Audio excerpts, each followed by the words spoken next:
Self-esteem is the bedrock of high performance. It's the bedrock of everything. And it's the least thing that is taught in schools. You are who you hang around with.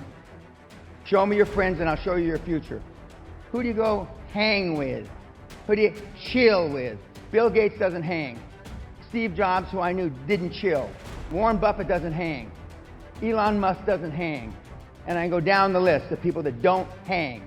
So the people that you're now associating with, would you want your children to be like your two best buddies, two best gal friends, whatever you call it? Would you? Probably not. Would you even want your children to be like you? Probably not. So why is there so little being done about it? Very few people are happy with what they're doing. And if you want to build self-esteem, deal with people that have high self-esteem. I love myself. My wife would say, I worship the ground Dan walks on, but my love for him is transitory for the love he has for himself. If you don't love yourself, you can't be a good husband, a good father, a good anything. Love you first. And I've been that way even when I was doing bad things. There's a book by Bach, written in 1946. It's the most purchased book other than the Bible. It's How You Rear Children.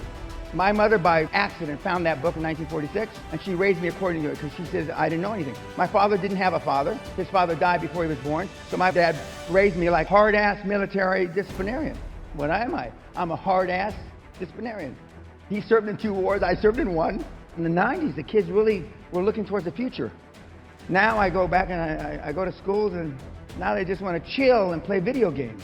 It's a different thing. The kids are just unbelievable. And I started to see the change in 2004, 5, 6, 7, in that era. But the last 10 years, my demographics have gone, it used to be, in the 90s and early 2000s, it was 35 to 55 followed me. The last 7 or 8 years, it's 15 to 35. And the reason is the kids can figure out bullshit now. They just Google or Wikipedia, which isn't the greatest source. They Wikipedia something, and they say, well, that's rubbish. Now, when we were being raised, we knew our parents told us crap. We listened. Out of politeness, most of it, myself included, out of fear in my case. But now a dad will tell his son or a daughter, and they'll just say, that's rubbish. Dad's talking shit. Why is he telling us that? And so now the kids, younger and younger, are coming to me because they can make money on the internet. So when I was 17, I wasn't trying to make 20 grand a month on the internet. But now the kids are pretty smart. They're actually smarter than the adults. Even though I tease the kids that come to the seminar, they're the best we've got on the planet. Even though they're poor, didn't go to school necessarily, but they want. And wanting to be different and wanting change is how you have to start. And they at least think they're going to make great sacrifices. They say they're willing to make great sacrifices. A lot of them don't make the great sacrifices. Jack Welch, arguably the greatest CEO in the history of the world, who managed in General Electric for 25 years, he said there is no work-life balance. There are work-life challenges, and we make decisions and we live with them. Do you think Elon Musk has work-life balance? No. Do you think Steve Jobs, when he was alive, had work-life balance? No. Do you think Bill Gates? No. Henry Ford? No. Original Heineken? No. So if none of those people that created the wealth of the world had work-life balance, why do you think you're going to have it? Why? Because you deserve it? I don't think so. You deserve what you get in life by working hard. Our kids got out of, and they went to great schools. When they got out of school, I said, be the first in the building and the last to leave.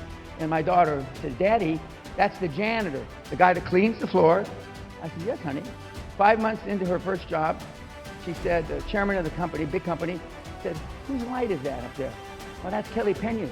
What is she? She gets to work at 5 o'clock, and then he's leaving. Whose light is that at 11:15 at night? Well, that's Kelly, it's still Kelly Peña. I know how to get you to the top of the podium at the Olympics. Not for a bronze medal, not for a silver, but for a fucking gold. If we're not going for gold, don't waste my time.